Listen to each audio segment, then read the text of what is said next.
¿Y si te dijera que antes de que la primera palabra haya fuera pronunciada por Dios, ya existía un abrazo eterno entre personas divinas? ¿Que antes de la luz, antes del tiempo medible y de las edades, ya había relación, propósito y plenitud? Hoy quiero llevarte a una revelación que transforma la manera de entender quién eres, por qué el mundo tiene sentido y por qué la cruz no es un accidente, sino la culminación de un plan que precede al tiempo mismo. La revelación de lo que Dios hacía antes de dar vida a la tierra. Es fácil, en nuestro diálogo cotidiano, encerrar a Dios dentro de los límites de lo que podemos medir. Nacimiento, historia, sucesos. La mente humana, por su naturaleza, piensa en causas y efectos. Exige cronología.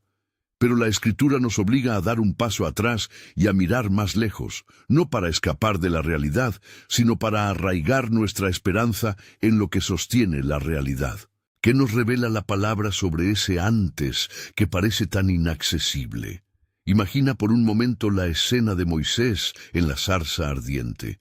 No es solo la visión de fuego, es la revelación de un nombre que no nace del tiempo ni depende de él. Yo soy el que soy. Éxodo 3:14. No es una etiqueta cómoda, sino la afirmación de una existencia que no procede de otra cosa. Esta frase apunta a la aceidad de Dios, su autosuficiencia, su ser en sí mismo, no creado ni condicionado por causa externa. Cuando Dios se declara así, está diciendo en términos simples que Él es la fuente última de todo ser y que su existencia no se explica por algo anterior a Él. El salmista, con su mirada que atraviesa los siglos, escribe: «Antes que naciesen los montes y formases la tierra y el mundo, desde siempre y hasta siempre, tú eres Dios». Salmo 92. Esa expresión no es abstracción filosófica, es una afirmación práctica. La historia humana tiene su raíz en un Dios que trasciende la historia. Mientras nuestras vidas suceden en una línea de tiempo que se abre y se cierra, Dios permanece fuera de ese flujo. No es otro punto más del reloj, sino el creador del reloj. Llamamos a esa condición eternidad. No simplemente duración infinita, sino supratemporalidad, la existencia que incluye y sostiene el tiempo sin quedar limitada por él. Decir que Dios es eterno y aceidad no es resignarse a lo incomprensible, es reconocer dos certezas que la Escritura ofrece. Por un lado, su permanencia inmutable, su fidelidad, su temple firme, y por otro, su libertad absoluta para obrar. No es un ser que actúa por necesidad, sino un ser que actúa por voluntad plena. Esa distinción es decisiva cuando lleguemos a comprender por qué el mundo existe y con qué fin. ¿Crees que el universo surgió porque a Dios le faltaba algo? La Biblia responde con un rotundo no. Dios no creó por necesidad, creó desde plenitud. Antes de avanzar, detente un instante conmigo y piensa en la naturaleza de la divinidad como relación, no como soledad que decide por sí misma, sino como comunión. La doctrina trinitaria no es una abstracción teológica destinada a eruditos, es la revelación más íntima de lo que Dios era antes de crear, Padre, Hijo y Espíritu, en una vida de amor y conversación. Juan comienza su evangelio señalando que el Verbo existía en el principio, que estaba con Dios y que era Dios. Juan 1. Esa prosa apunta a una vida interna, no a una soledad divina que se autogenera acción, sino a una comunidad interna que abre camino y verdad antes de que el tiempo comience. En Juan 17, Jesús ora con una familiaridad que no surge de improviso, sino de una unidad eterna. Sus palabras reflejan la íntima comunión entre las personas de la divinidad. Si miramos a Génesis, la escena primigenia del Espíritu moviéndose sobre las aguas, Génesis 1, no sugiere soledad previa, sugiere actividad compartida, intención compartida. La creación es, desde el primer gesto, un acto que brota de un nosotros divino. Esto cambia todo. Dios no crea porque está solo. Crea porque su propia naturaleza es donar y comunicar vida.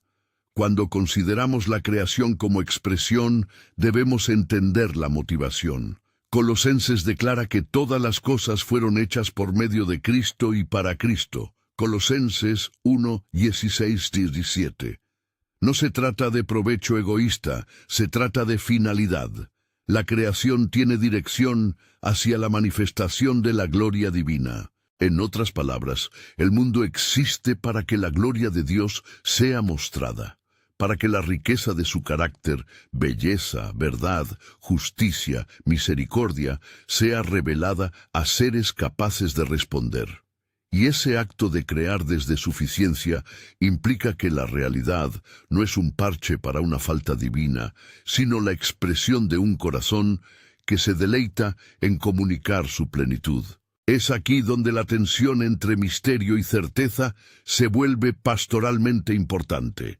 Podemos afirmar confiadamente aquello que la Escritura revela, que Dios es autosuficiente, eterno y trinitario. Pero también debemos ser humildes ante lo que no se nos ha revelado. No podemos describir en detalle qué hacía Dios, en términos humanos, antes del tiempo. Cualquier respuesta que pretenda detallar acciones temporales de Dios antes del tiempo corre el riesgo de humanizar lo inefable. La Escritura nos ofrece pistas esenciales: comunión, voluntad, propósito. Con eso tenemos lo suficiente para comprender lo que importa. Al hablar de la eternidad de Dios, conviene aclarar dos términos que a menudo se confunden: eternidad y eternización. Eternidad es la cualidad divina de existir sin principio ni fin, una realidad supratemporal. Eternización sería el proceso de prolongar algo indefinidamente. La Escritura no dice que Dios se convierta en eterno, sino que Él es eterno por naturaleza. Esa diferencia evita que pensemos en un Dios que cambia su estado fundamental para generar el universo. Dios no entra en el tiempo para hacer su eternidad. Su eternidad es el contexto en el que el tiempo es creado y sostenido. Veamos ahora cómo esa eternidad se traduce en acción. La creación no es un mero experimento, sino un acto de comunicación y de belleza. Isaías recuerda que Dios no es cansado, ni su entendimiento es medido. Cuando Él habla, su palabra realiza lo que anuncia. Isaías 40:28. La voluntad divina no es una idea platónica que alguien debe ejecutar desde fuera, es acción poderosa y eficaz. La naturaleza misma del verbo, el logos, es comunicativa.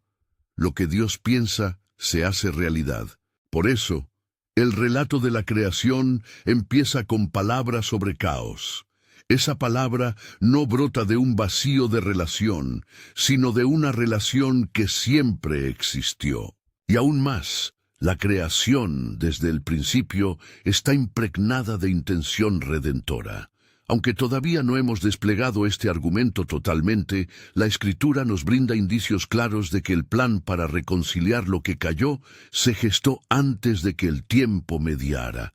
Pasajes como Efesios 1, que hablan de elección antes de la fundación del mundo, nos obligan a pensar que la salvación no fue una ocurrencia posterior a la caída, sino parte de la eternidad divina. Hablar de predestinación sin caer en fatalismo exige equilibrio. Dios elige, sí, pero la invitación a responder siempre es real. La soberanía divina no anula la responsabilidad humana, más bien la enmarca dentro de una historia que tiene un final seguro porque su autor es eterno. Quizá ahora te invaden preguntas prácticas. Si Dios existía así antes de todo, ¿qué diferencia hace eso para mi vida hoy? ¿Dónde queda mi libertad? ¿Cómo concilio un Dios soberano con mis decisiones? ¿Y qué lugar ocupa el sufrimiento humano en una creación hecha por un Dios pleno y bueno? Estas preguntas no son teóricas, tocan carne. La respuesta bíblica, aunque exige más tiempo para desplegarse, apunta a tres implicaciones inmediatas que conviene delinear desde ya. Primera implicación: identidad. Si el Creador es soberano y te imagina desde antes de la fundación del mundo, entonces tu vida no es accidente. El Salmo 139 nos dice que fuiste trazado en secreto. Aunque esa frase requiere delicadeza exegética, la conclusión práctica es ineludible. Tu existencia tiene propósito. No se trata de una proposición mística para tranquilizar el ego, sino de una verdad que reordena prioridades. Cuando entiendes que no eres capricho de una evolución ciega o de un destino absurdo, tu autoestima se fundamenta en la obra creadora de Dios. Y eso transforma cómo vives tus relaciones, cómo afrontas el trabajo y cómo sostienes tu compromiso diario. Segunda implicación: consuelo en el sufrimiento. Saber que Dios no es producto de una cadena causal limitada por el tiempo implica que el dolor no es el último veredicto. Si la eternidad de Dios envuelve la historia, entonces en su sabiduría se teje un hilo de redención que atraviesa incluso las tragedias. Romanos 8:28 no es una fórmula mágica que borre el dolor, pero sí asegura una lógica divina. Dios dispone todo para bien conforme a su propósito. Esa garantía no hace que el sufrimiento sea indiferente, pero lo sitúa bajo la mirada de un Dios que no es sorprendido por la historia, que no improvisa y que, desde la eternidad, trabaja por la restauración. Tercera implicación: propósito y llamada. Vivir bajo la convicción de un Dios que crea por gloria y comunión cambia el sentido de la tarea humana. No vivimos para acumular señales externas de éxito, sino para participar en la manifestación de la gloria divina. Eso tiene efectos prácticos: cómo tratamos a los demás, cómo priorizamos el servicio, qué valor damos al tiempo y los recursos. Ser imagen de Dios implica reflejar su carácter: justicia, misericordia, creatividad, fidelidad. Cada vocación, por humilde que parezca, es terreno donde la eternidad se encuentra con el día a día. Hasta aquí hemos trazado panorama y primeros contornos: aceidad divina, eternidad supratemporal, Trinidad como comunidad interna que no necesitó crear para no estar sola, y una creación que brota de suficiencia y amor. Hemos comenzado a vislumbrar las implicaciones personales. Pero hay un punto que exige ser mirado con atención y que convoca a todo creyente que ha contemplado ya estas verdades: la entrada del Eterno en el tiempo, la encarnación.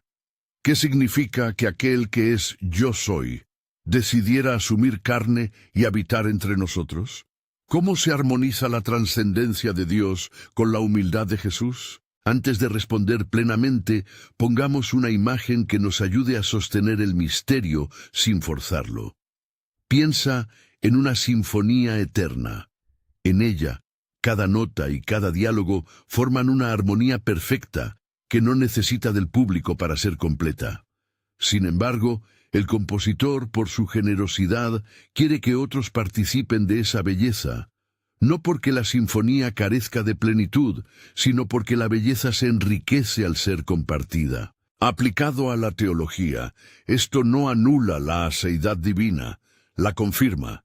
Dios, siendo abundante en sí mismo, crea para comunicar su gloria y su gozo.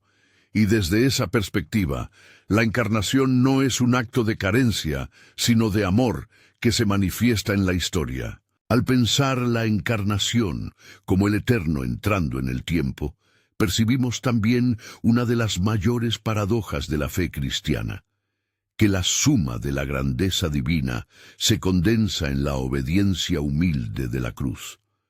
No te apresures a buscar explicaciones completas. La Escritura nos invita a mirar y adorar. Sin embargo, conviene afirmar con claridad que la encarnación y la redención no son improvisaciones. En textos como 1 Pedro 1:20 y Efesios 1:4 encontramos una lógica temporal donde el plan redentor está entrelazado con la elección divina antes de la fundación del mundo. Esto no conduce al fatalismo, conduce a confianza. Si Dios, desde siempre, tuvo en vista la reconciliación, entonces el dolor y la injusticia no son insignificantes. Son arenas donde se libra la batalla para la restauración. Queda, sin embargo, una tensión real que tenemos que sostener sin resolver apresuradamente. ¿Cómo conciliar la libertad humana con la elección divina sin caer en determinismo o en relativismo? La Biblia mantiene ambas realidades en tensión, la soberanía de Dios y la responsabilidad humana. Esa tensión no debe asustarnos, más bien nos demanda una teología humilde y una práctica comprometida. No se trata de resolver con fórmulas, sino de vivir en fidelidad a lo que la Escritura enseña y a la luz de la experiencia transformada por el Espíritu. Mientras nuestras mentes trabajan con esos grandes esquemas, permíteme volver a una afirmación que querría que marcaras con fuerza. La creación es una obra del amor trinitario, libre y soberana. No estamos dentro de una historia sin rostro. Somos objeto de una decisión divina, plena de propósito. Esta certeza cambia la forma en que miras tus fracasos, tus heridas y tus sueños. Si el autor de todo te conoce desde antes del comienzo, entonces ninguna vida está fuera de su cuidado. Ahora bien, si esto es verdad, surge una pregunta práctica que merece ser respondida con detenimiento. ¿Cómo debe moldearse tu vida presente bajo la luz de un Dios que existía antes de todo y que ahora actúa en la historia para restaurar? Esa pregunta abre puertas hacia aplicaciones concretas. Cómo afrontar el sufrimiento, cómo entender tu llamado, cómo vivir la comunidad cristiana. Pero también nos prepara para profundizar en la centralidad de la encarnación y la cruz. Es en esa intersección donde la eternidad y el tiempo se encuentran de manera más decisiva. Si hasta ahora esta enseñanza te está sembrando respuesta en el corazón, te invito a un gesto sencillo.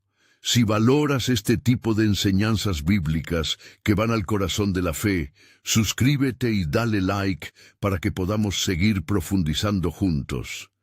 No es una petición superficial.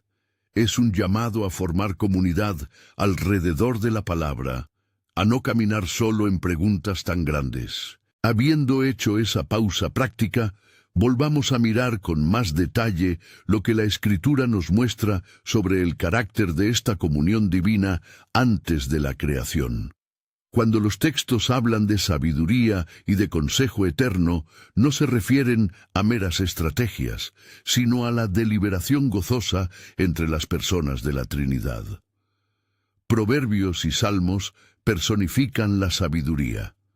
En el Nuevo Testamento, el Verbo y la sabiduría divina se identifican con Cristo, la palabra que estaba con Dios y que era Dios. Esta identificación no empobrece la persona del Hijo en favor del Padre. Antes bien, revela la cooperación eterna en la obra creadora. Y esa cooperación nos muestra una verdad pastoral esencial. La vida cristiana no es una serie de esfuerzos aislados, sino la entrada en una comunión que ya existe en el seno de la divinidad. ¿Por qué es relevante esto para tu fe práctica? Porque si la comunión es constitutiva de la divinidad, la misión de la Iglesia no es otra cosa que reflejar esa comunión en el mundo. Ser Iglesia es ser un espacio donde se hace visible la relación intratrinitaria, amor que se comunica, unidad que no borra distinciones, servicio que brota de la gratuidad. Cada acto de misericordia, cada liturgia sincera, cada reconciliación humana es un eco de lo que Dios era antes de la creación, relación que no se esconde. Al contemplar esas verdades, algunos pueden sentir alivio y otros perplejidad. Si te sientes perplejo, no te preocupes, la fe no huye del misterio, lo sostiene. Si sientes alivio, permite que esa seguridad te empuje a la acción. Conocer que eres pensado por Dios debe llevarte a vivir con mayor audacia en la confianza y en el servicio.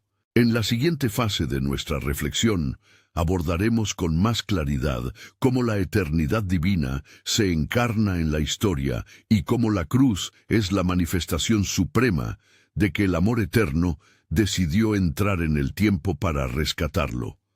Abordaremos también con cautela la doctrina de la elección para evitar malentendidos y desplegaremos aplicaciones prácticas más concretas sobre identidad, sufrimiento y propósito. Por ahora, sostén esta imagen. Antes del tiempo había comunión. Esa comunión habló y la creación respondió. Tu vida entonces no es accidente, sino parte de un relato cuyo autor es eterno y cuya intención es buena. Hemos puesto ante tus ojos la verdad primera. Antes de todo había comunión. Esa comunión habló y la creación respondió. Ahora es momento de mirar con atención lo que ocurre cuando lo eterno se inclina hacia lo temporal. Si la eternidad de Dios ya contenía un propósito redentor, entonces la encarnación es la manifestación de ese propósito hecho carne.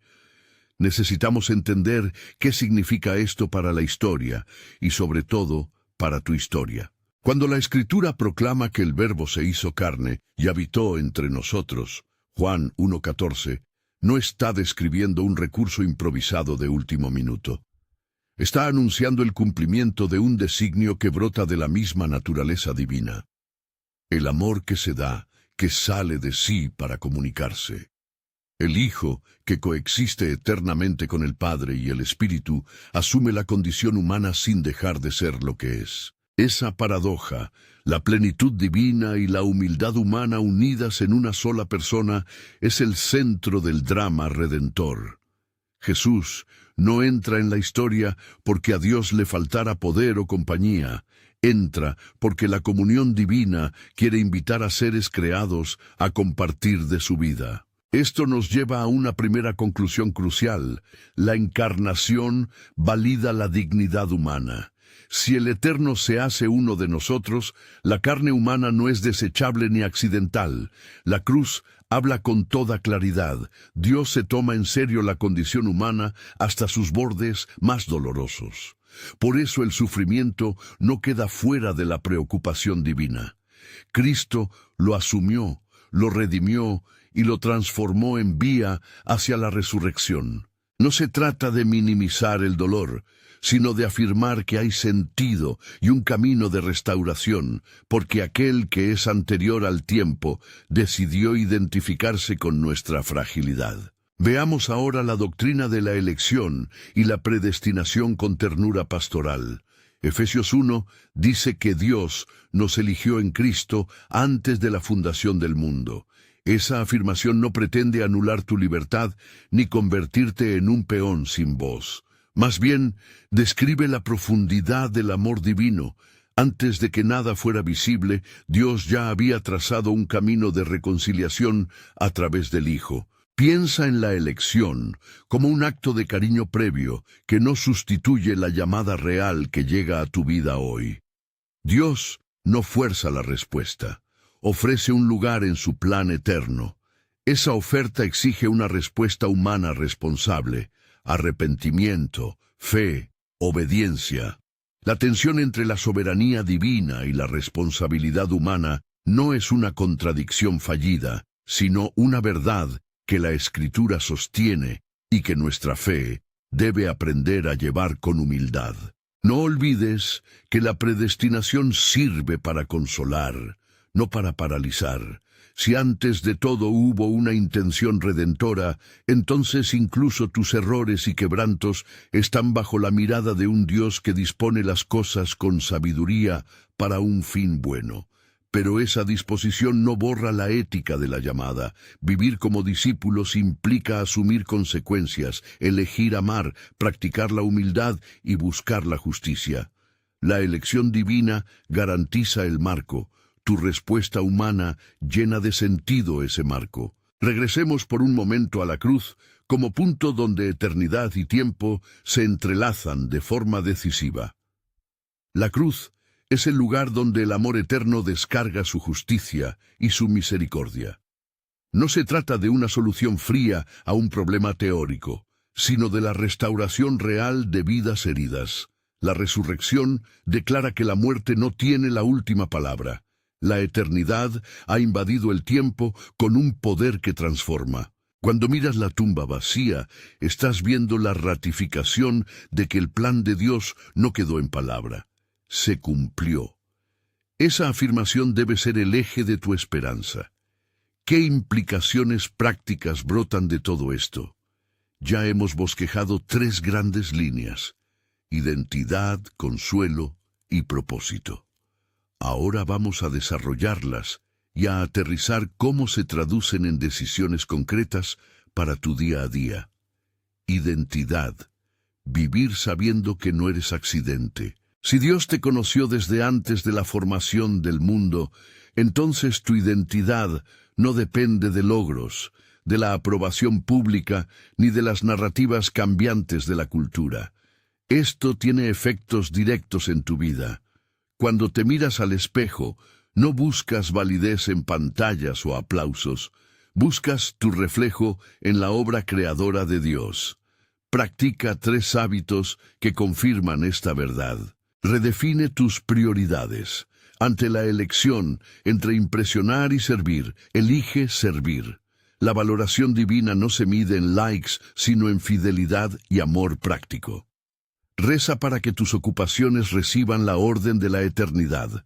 Pide a Dios que lo que haces hoy contribuya a su gloria y al bien de los demás, no solamente a tu reconocimiento. Rodéate de comunidad que refleje la imagen de Dios. Busca iglesias y relaciones donde se practique el perdón, la misericordia y la enseñanza bíblica sólida.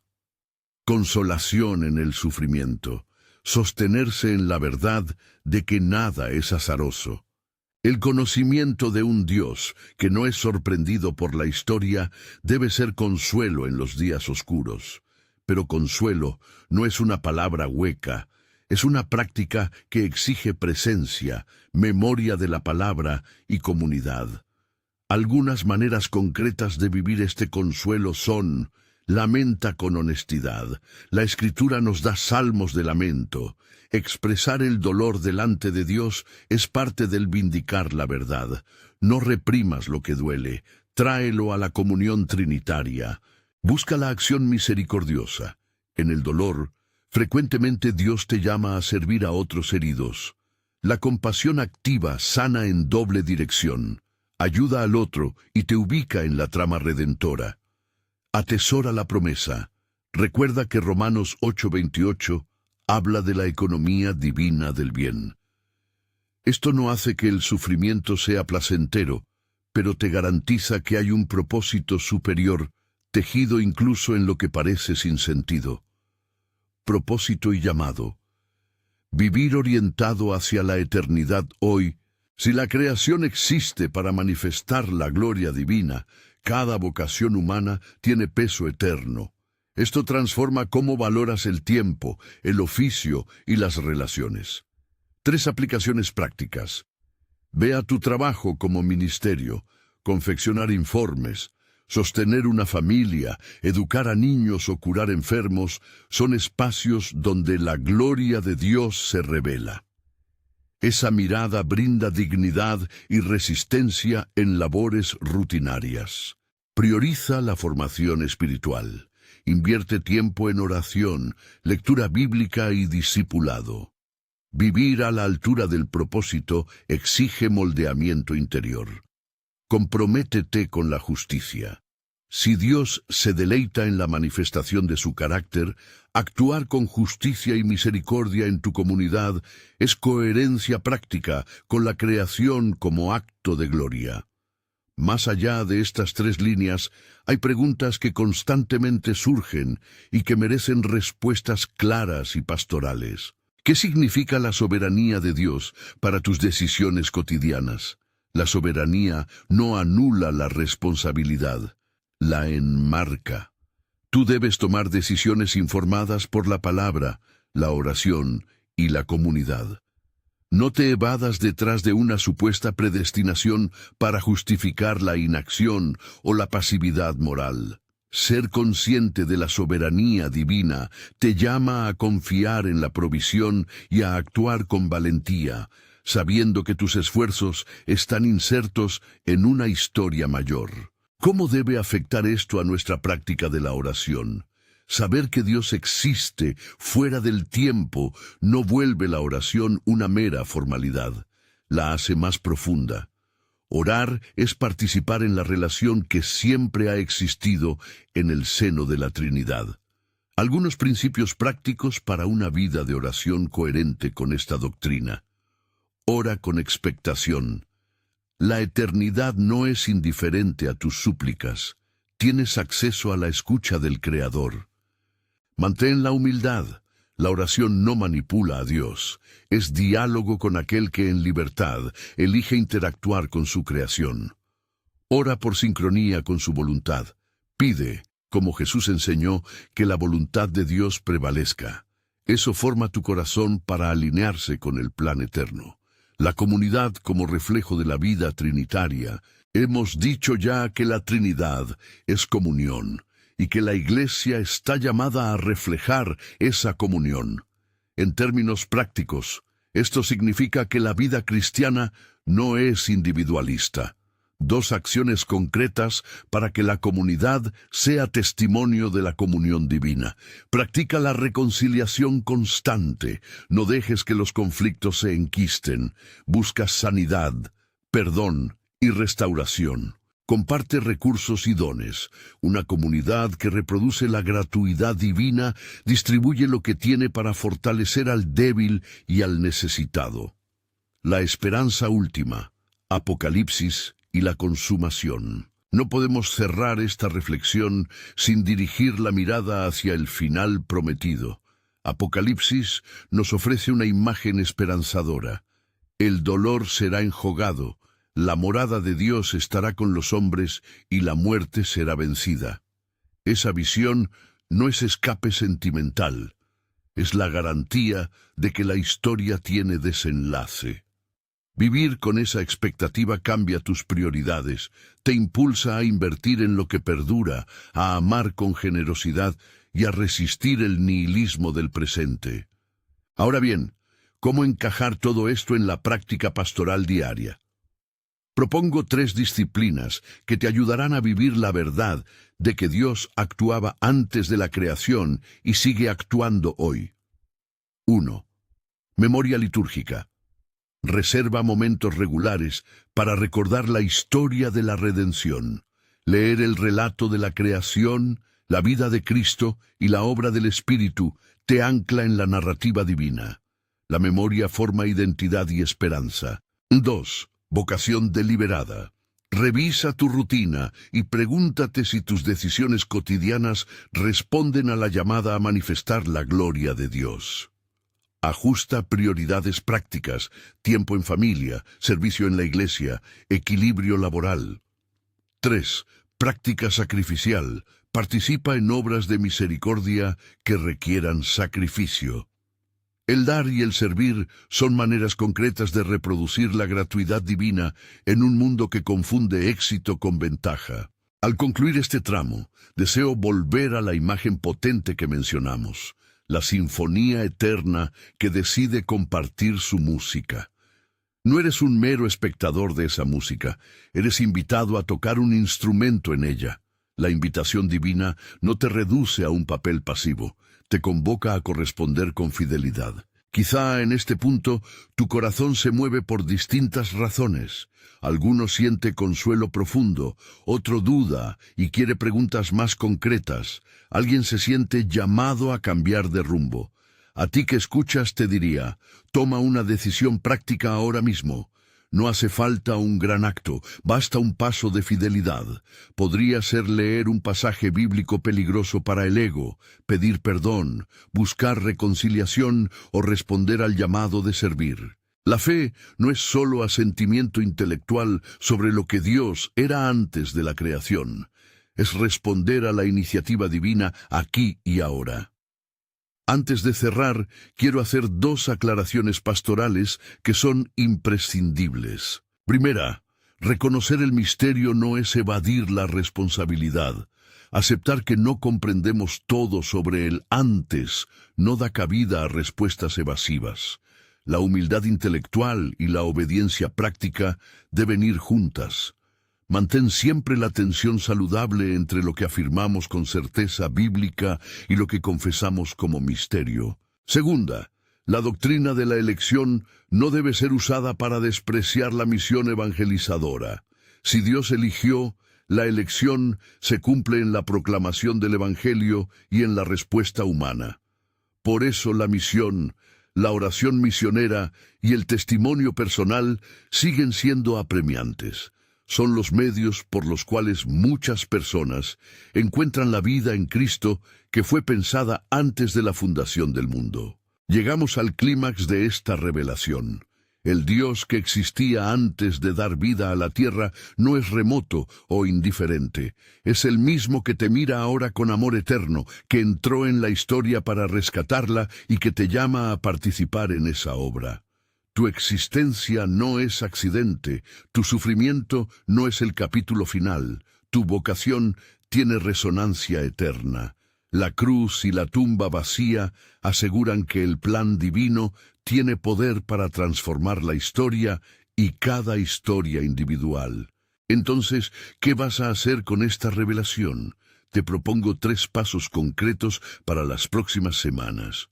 Dedica un tiempo diario para leer y meditar en un pasaje que confirme la soberanía y la ternura de Dios. Por ejemplo, Juan 1, Efesios 1, Salmo 90. Identifica una situación de sufrimiento en tu entorno y responde con presencia y servicio práctico. Encuentra a 2 personas con las que puedas compartir esta verdad de manera sencilla, no para imponer una doctrina, sino para ofrecer esperanza. Cierro con una palabra de aliento. La eternidad que precede al tiempo no deja a la historia sin futuro, la llena de propósito. La revelación de lo que Dios hacía antes de dar vida a la tierra nos sitúa en una narrativa más amplia. Tú eres parte de ella, llamado a vivir con ojos en la eternidad y manos en la tarea presente. Vive con audacia la certeza de que el Dios eterno no es indiferente, es amante, actor y consumador de la historia. Comenta abajo, ¿qué parte de esta revelación ha tocado más tu corazón? Si este mensaje te ha movido, compártelo con alguien que lo necesite y piensa en dar un paso de fe esta semana. Suscríbete al canal si quieres seguir profundizando en estas verdades y caminando juntos en la comprensión de la palabra. Que la paz del Dios que era antes de todo te sostenga y te envíe a vivir con propósito eterno.